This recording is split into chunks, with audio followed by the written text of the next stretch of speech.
how strong are women?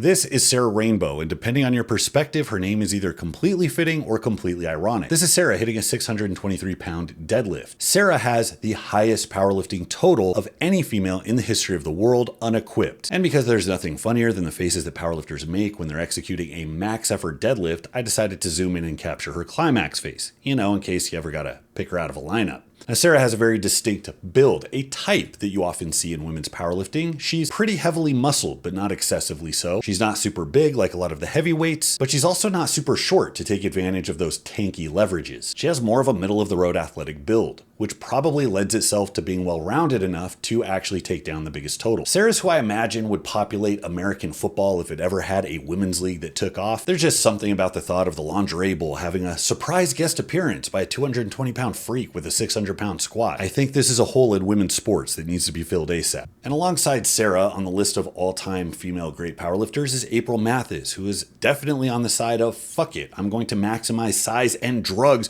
because I'm going to do whatever it takes to lift another 5 pounds, god damn it. April's rare build among the female population has landed her with a 704-pound squat and a 457-pound bench. And while these lifts were set some time ago, they still hold up as the best bench and squat to have ever been done in women's unequipped powerlifting. One of the best female deadlifters of all time was Tamara Walcott. This fellow big girl hit a 639-pound deadlift, which stood as the best conventional deadlift up until just recently when it was broken by about 4 pounds. And then there's the all-time deadlift, this 645-pound sumo pulled by Brianne Terry. Now, between the 4 of these titans of female strength are 4 distinct body types. There's Sarah with her middle-of-the-road muscular athletic type. There's April with her drug and size maximalist build. There's Tamara with her big girl energy. And then there's quad-dominant tanky pixie Brianne. And given their exceptional abilities and unique appearances and builds, they should absolutely be the center of a graphic novel that centers around themes of drugs, sex, and extreme violence and aggression. I'm just saying I think Kevin Feige should hit me up because I could solve his female superhero problem real fast. Now, I have to give a quick disclaimer. There's a type of person who is probably already in the comments who is very vigilant about leaving their reaction to female lifters. The average individual has a little to no gains because they typically either don't lift or they haven't picked up a weight since the Carter administration. Now, these are very concerned citizens and they want to maximize health. They want to preserve female social standards. And they all have the shared trait of using the same bonerific meter to determine if said athlete is in fact bangable. Now, to tell you how I think of the freaks of female lifting, I'm going to tell you how I think about the freaks of male lifting. There's Rich Piana, who is vocal about his drug use and plastic surgery to turn himself into something non-human. You have Eddie Hall, who fat fucked himself to 200 kilograms to keep up with athletes 6 inches taller than him and also to chase the 500 kilogram deadlift. I mean, this guy was just dangerously close to tamifying his forehead. And I'm not kidding when I say I spent way too much time on this doodle because I had a hard time not making his face look like hate speech. And then there's arm wrestling, where the current king, Levon, drawn to perfect proportions, looks like a Nazi propaganda cartoon. And behind him is #1 frenemy Devin Lorette, who's basically a human squiggle. So given that these unique characters have become kind of a normal standard for the fringe outlier performances in gym culture, I gotta tell you, I don't really care if Inez Carrasquillo or Nadia Stowers bypass the muscle mommy stage and go straight to beef princess. I don't care if Hannah Lindsay wants to show up at the Arnold wearing a literal flannel jacket, bleeding out the face from her max effort deadlift attempt, screaming like she's trying out for the gender-swapped remake of 300. The droves of guys who are barely involved in lifting culture are going to do what they do and let everybody know that their penis does not in fact approve. The usual suspects are going to accuse them of leaving their gender behind, and they don't get it. These bitches are leaving humanity behind, and I'm fucking here for it. Now, it's also worth pointing out that I'm not going to do what the other side does, which is lie their asses off, that there is no difference. They're all beautiful. These are 10 out of 10s. I hate to break it to everybody, but strength sports in general is a ridiculous fucking sport. They're the closest we have to competitive transhumanism, and my love for it wouldn't be as pure if it wasn't as absolutely ridiculous as it is. So for the sake of equality, ladies, you're going to get these jokes. All right, now that we got that out of the way, let's go on and start making some frivolous comparisons. The male equivalent to Sarah Rainbow is a man who just recently dropped everybody's fucking jaw by obliterating the all-time total record. Colton Engelbrecht. With his German name, blonde hair, and inhuman dot score, he makes me rethink what was actually going on in Brazil after World War II. The man hit a 26.45 total. He was the first person to squat and deadlift 1,000 pounds in the same meet, and astonishingly, he did it at a body weight of 265 pounds. Now, moving on from the total, we have the all-time squat record holder for men. Be sure to keep that bonerific meter handy, guys. This lovely lad is Vlad Alizov, who hit an astonishing, stupid, nonsensical 1157 squat wearing just wraps, and this was after having knee replacement surgery. You might want to get in there and see what the surgeon actually used. Then you got fellow big boy, king of the bench press, Julius Maddox, rolling at a sexy 200 kilograms body weight, is without a doubt the best bench presser of all time. He's got a best of 782 in a meet with a pause and has his sights set on 800. Benedict Magnuson has the heaviest recorded conventional in the history of powerlifting with his 1015, weighing around 380 pounds, and then Danny Grigsby dominated the sumo with the disgusting 1074. I was gonna make another corny superhero mock-up, but I didn't have time. So now for the showdown, comparing the best women against the best men. Up first, we got the Finasteride Furiosa against Vlad the Inhaler. April 705 squat is 60% of Vlad's 1157. The average women's squat in all of powerlifting is 251 compared to the men's 434. Next off, the Winstrol Wonder Woman is facing off against Gin and Juicy Julius Maddox. The queen of benching sits at 58% of Julius's astonishing 782 number, and the average woman falls further behind with 143 pounds as the typical female bench compared to a man's 295. Tanky Terry's 646 all-time world record deadlift is also 60% of groinless Danny Grigsby's 1074, and that rings true for the gap between the average female deadlift of 298 and the average male pull of 496. And then the final face-off, the all-time powerlifting total. We got handsome Sarah Rainbow with her 1708 total at 64% of the electric eugenic Colton Engelbrecht and his astonishing 2646. The average female total in all of powerlifting is a 692, and that's 57% of the average man's, which is 1,210. All of this data is pulled from openpowerlifting.org, which has literally millions of athlete entries from meets dating back to the beginning of powerlifting from the 60s. And remember, guys, you're not going to get better data than generalized powerlifting data. There's a misconception that powerlifting competitors are some elite brand. This sport has no barrier to entry. There's people that go in and lift the bar their first time. Complete novices, first-time competitors, and the literal best in the world are represented here. If you're trying to compare strength of people who don't train, that's like trying to compare the speed of people without legs. The disparity between men and women breaks down like this. It seems to hover right around 60%, with the only noticeable difference being in the bench press, which unsurprisingly to a lot of people has a little bit more of a gap, especially with the average female competitor falling way far behind from the literal best. You want more comparisons? Let's step outside of the sport and look at Strongman. Iron Bibby just recently broke Zydrunas' long-standing record with his disgusting 509-pound log press. Bibby is known for having some of the strongest shoulders on the world and using very minimal technique or leg drive to move these weights, and he's also known for being just absolutely big as shit. The best women's log press comes from Inez Carrasquillo, who is an absolute pressing machine. She just recently hit a 321 log press at a purported body weight of 107 kilograms. And now it's becoming obvious that weight needs to be taken into consideration, because while Inez is a big girl, she's not Bibby big. So comparing her to a man that has a comparable build, we have Emmanuel Piscari, who hit a 419 log press for the 105 kilogram men's record. That puts her within about 77% of the best lift from her comparable male counterpart. I wonder if there's a trend here with body weight. Let's look at the deadlift. Next, we have Thor's absolutely legit 501 kilogram deadlift with 6'9" Thor weighing around 440 pounds. The best female deadlifter in Strongman, and arguably on planet Earth, is Lucy Underdown,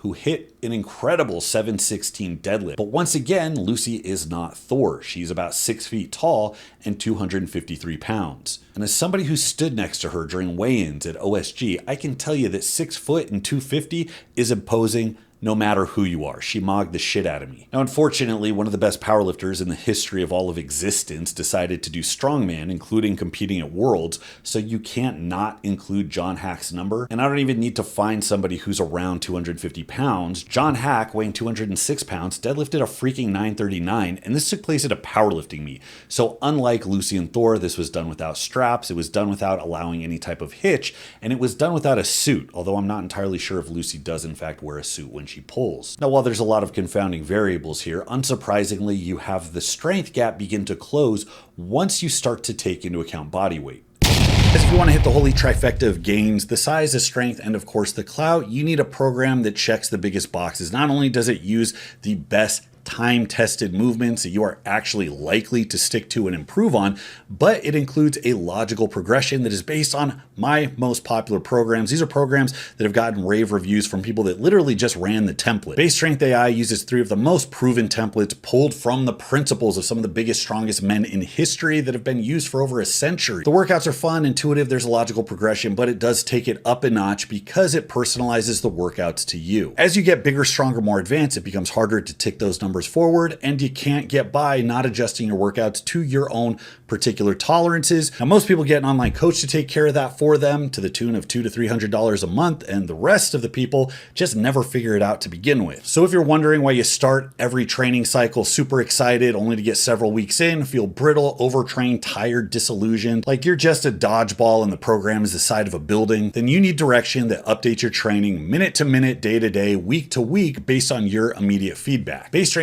takes the guesswork out of training, and it does what only an online coach can do, which is personalize the program to you at 1/10 of the cost. Yes, 1/10 of the cost. So jump on the heart and soul of old school training. It's my programming, but it is your program and you cannot get that anywhere else. Hit up basestrength.com today to get started on your gain. If we go back to the powerlifting data and chart the average weight of all competitors, the average female is 69 kilograms, about 152 pounds, with the average male powerlifter being around 90 kilograms or 198 pounds. Yes, this is something we all know intuitively. Women on average are shorter and way less than men do. So if we were to put a hard weight cap on our measurements and only consider athletes under 90 kilograms to try to normalize for weight, we see something interesting. Only 15% of female powerlifters weigh over 90 kilograms, where for the men, it's over 60%. The majority of men are actually above 198 pounds. So how do the percentages shake out with this weight cap? If looking at curves isn't your idea of a good time, you clicked on the wrong video. At the time of this data chart, Pat Morrison had squatted 883 under 90 kilograms, with Crystal Tate squatting 640 pounds. While the average women's squat is 63% of the average men's at this weight, the best squat performance is now 72.5%. Moving up to the bench, we have 2 names I'm not even going to try to pronounce. We have a 402 compared to a 617, which are both just astronomical. I mean, considering a female benching over 400 pounds, but doing so under 90 kilograms, that's just bananas. But that's still 65% of the best men's number. For the deadlift, you can compare John Hack's 903 deadlift, which he did at 198, with Brianni Terry's all-time 646. Now, to compare conventional to sumo at the top, I put CC Ingram, but that's actually wrong. Since then, Denise Herber,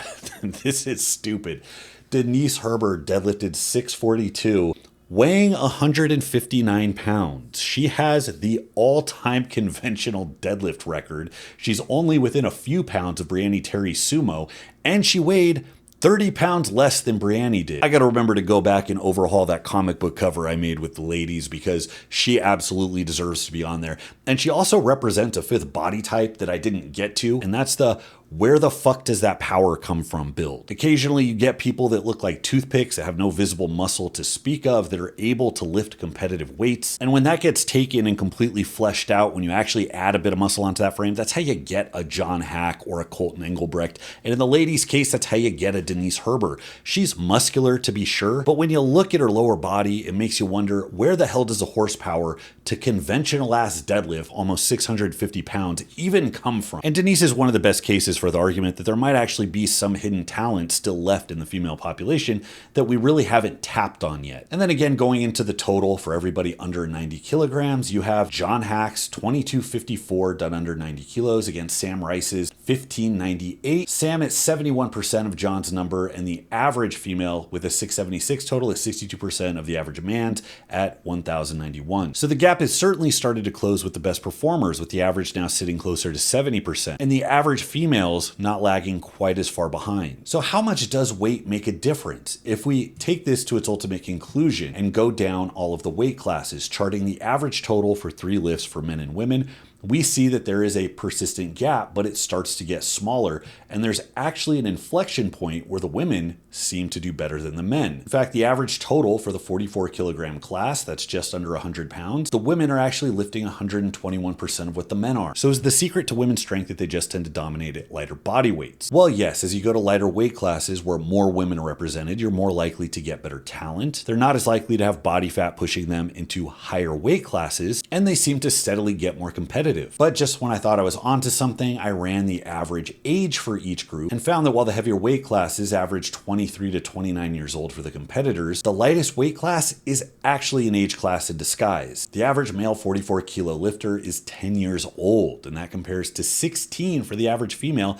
in that same class. And this class also has the smallest representation, so the numbers aren't quite as substantive. Oh, thank God, we got to the bottom of that. Man, this was a good vid. Oh, you thought we were done? Not even close. So I probably could have just done this from the beginning, but that wouldn't be as fun. Now, going from the averages to the best by weight class for squat, bench, deadlift, and total, we can see some obvious trends with the percentage gap that exists between the women and men. For the squat, comparing the best lifters within their own class, the women range between 84 as high as 95% of the best men's number. The bench press, again, is a bit lower, but this time hovering from the mid-60s to the mid-70% range. The deadlift ranging from 71 to 85%. Most of the deadlift and total numbers are in the 70s and 80% range. And if you take the best male and female lifter in the deadlift and total in the 44 kilogram category, which is going to be an adult, you still have the best female beating the best male. Now, this is what's interesting to me. We can see out of all lifters, the average female is totaling 57%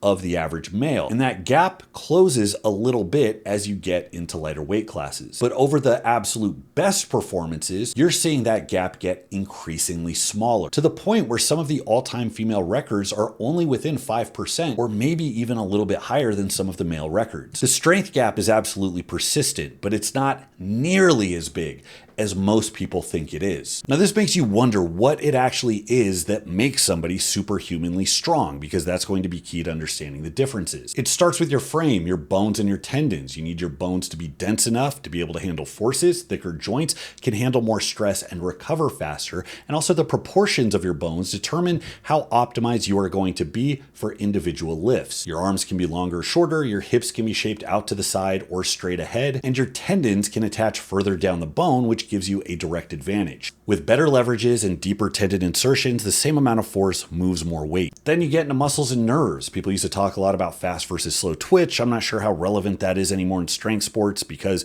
you don't need to be explosive to be very, very strong. And also, by training the same capacity over and over for a very long time, twitch fibers have a tendency to shift. The idea is that having a predisposition for more fast twitch fibers is going to make you stronger and explosive, more force, and you're going to produce it faster. But at the end of the day, you're not getting rated on how fast you move the weight, just whether or not it goes up. And there are some people that are known to be absolute grinders. And obviously, a bigger muscle is like having a bigger engine. It should lift more weight. Now, the reason you get very small people who can lift freakish amount of weight, besides their leverages and tendon insertions, is how their nervous system operates. And this is one of the key things to train when you're involved in strength training. You are increasing neurological efficiency. Your brain is sending a signal to the muscles, and that signal determines how many motor units you're going to pull at once and how fast you're going to do so. The more you train, the more your body steadily allows you to liberate more and more motor units all at once, and eventually you earn the right to get closer and closer to your maximum strength potential. So lifters are going to be limited by how much muscle they can put on, and they're also going to be limited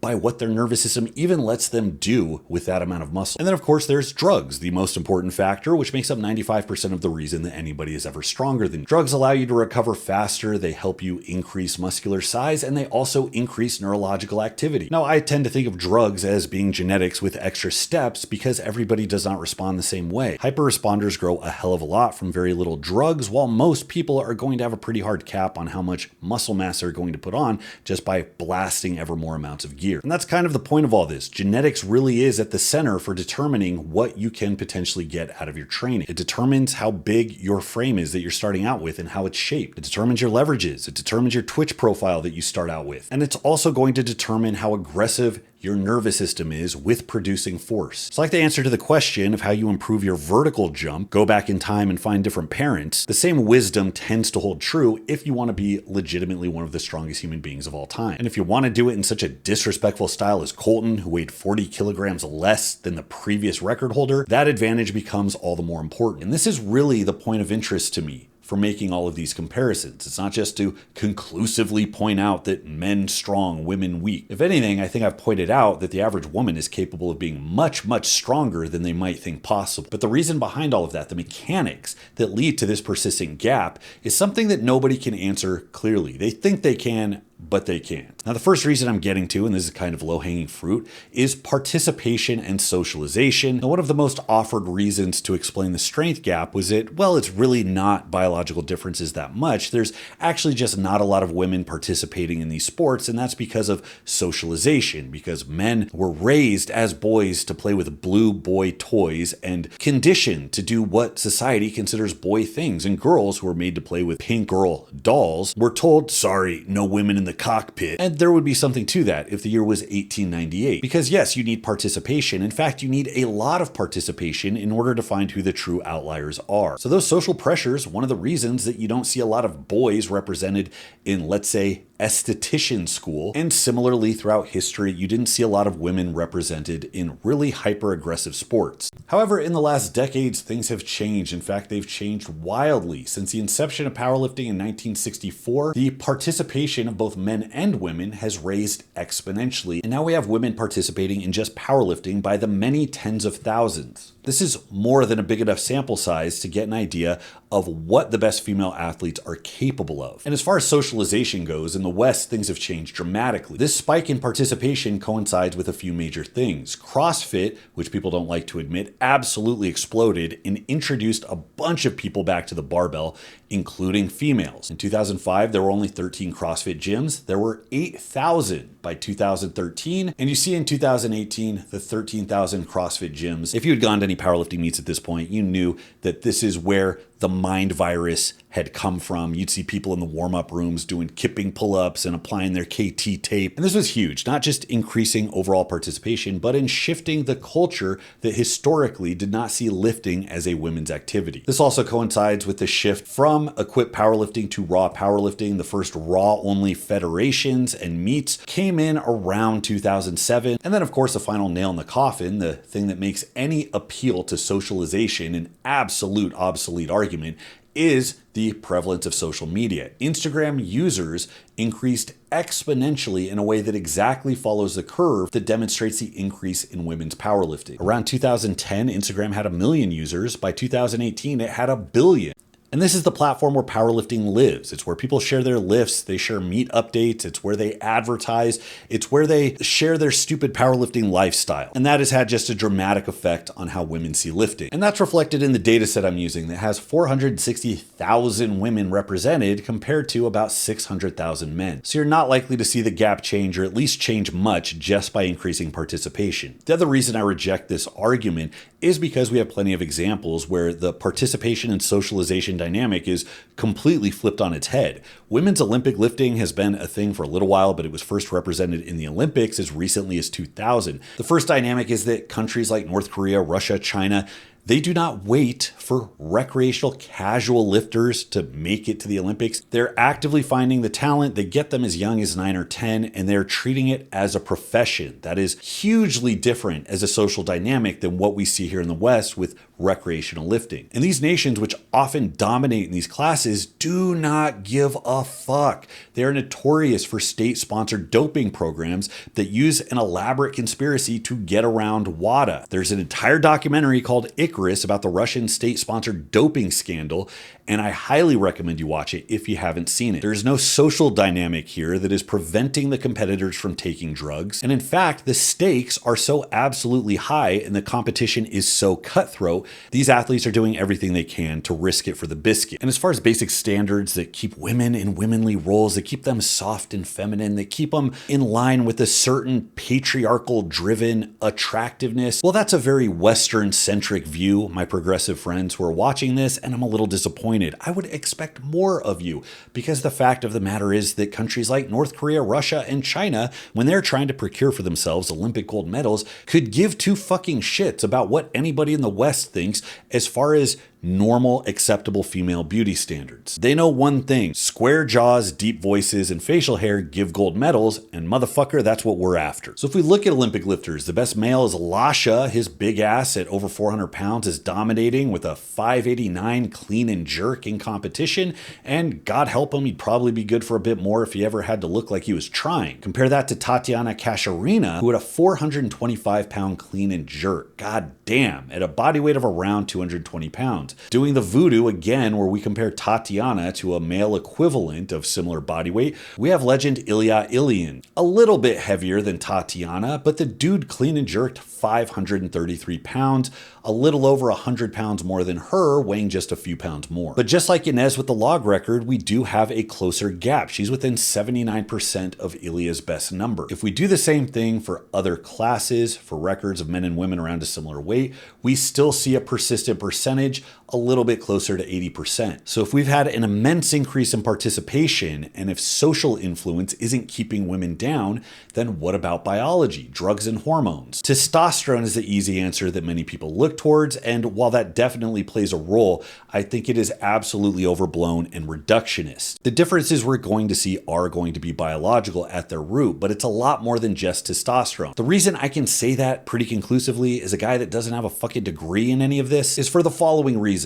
One, the difference in testosterone levels between the average woman and the average man gets absolutely fucking dwarfed by whatever amount of anabolic drugs end up in their system when they start to compete in untested, drug-riddled sports. I mean, we're at the point where we know what it's like when we take really talented female athletes and just dump a ton of androgens into their body. So of course, testosterone is a performance enhancer. It is responsible for the creation of muscle, for aggression, for many of the things that make you a good strength athlete. It explains some of the gap, but the gap doesn't shrink when you give women more drugs. With the most enhanced lifters controlling for weight with huge amounts of participation and immense social pressure to perform, the gap still persists. So the last chart, and then we're done with this shit forever, I promise you, we can look at the IPF, which has the strictest testing in powerlifting. It's certainly more reliable than whatever the fuck the Olympics corrupt ass is doing. Now, of course, cheating still goes on. Of course, no division is ever completely clean, but if you're familiar with the culture, if you've ever watched the IPF stream live, you know that the over-muscled, completely virilized, deep voice, veiny forehead, square jaw female type lifter that is not uncommon in untested powerlifting, it just doesn't exist in the IPF. You're not seeing male lifters with ridiculous muscular proportions. So at the very least, we can say there's been a strong amount of doping control that has prevented any one lifter from going apeshit as if they would if they were in an untested federation. So abiding by our weight class cap, we can compare Natty numbers from those records that exist in the IPF versus those untested numbers that exist outside, out in the wasteland where everybody's filthy. Now the results here are a little surprising. Under 90 kilograms in the IPF, the best female total, 647 kilos compared to 870 kilos. When you jump to the untested, you see a monumental jump up to John Hack's 1022 total and Sam Rice's 725. So the best female got a 78 kilo bump over 3 lifts, but the best man got 150 kilos. Now that being said, the averages don't change much. The average woman went from 305 to 307. The average man went from 485 to 495. If we go to everybody under 67.5 kilograms, it's even more surprising because the best male performer doesn't really get an advantage. They go from 770 to 771, with the best woman going from 585 to 650. Similarly, the averages hardly even move. So even if we take all of the women in open competition and put them against men who are specifically from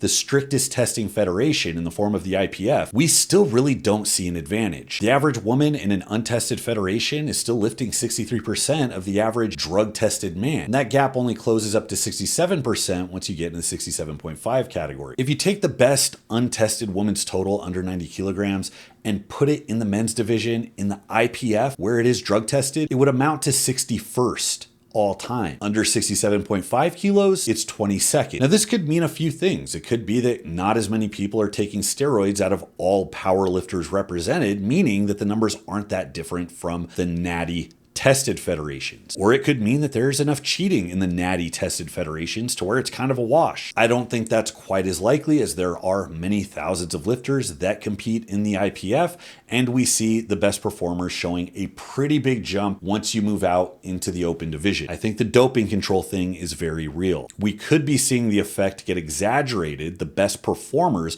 are going to be the best responders. So where steroids are present, it makes sense that they would hit hardest at the tail end of the bell curve. But of course, that's just a guess. There are too many confounding variables to even talk about. So what are the takeaways? What did we learn from this nonsense? So the first thing is that the size differences make the strength gap look bigger than it actually is. Now, how you look at that comes down to what you need the information for. If there's a profession or some job where size doesn't matter, if you need the strongest tend to be the biggest, and you don't have the biggest represented in the women's class, you're going to inevitably bias towards men. However, comparing apples to apples, women of a certain height and weight when compared to men of a certain height and weight, that gap does close considerably, and it's somewhere around the order of 65 to 75% of what the men are doing on average and at the tail end of the bell curve. We can also say that participation and social stressors have changed just wildly since strength sports became popular some 50 plus years ago. We have a lot more freaks, which are demonstrating what the outliers can actually do, and that in turn is setting a higher standard for the average female, who are in turn going to expect more out of themselves. And because of this, we can obviously see that women can still get strong as fuck, and it turns out that very strong, sufficiently trained women tend to be stronger than most men. So ladies, don't let any of this discourage you. If anything, it should show you that so many men are sedentary that all you have to do is become competent at lifting to actually be stronger than most men walking around. You do not have to be a world record holder. And we can also say that regardless of all of this, the gap still persists across all levels, across all sports, and regardless of hormone or anabolic use. And all of that leads me to believe that you have to credit the difference to something besides just testosterone. So that's all I got for today, guys. I hope this was entertaining / useful / educational in some way or another. Let me know what you think in the comments below. I'm sure it's not going to be a shit show of the internet's worst battling it out over female standards. This is YouTube. That doesn't happen on YouTube. Thanks so much for watching, guys. Till next time, this is Bromley. I'll see you.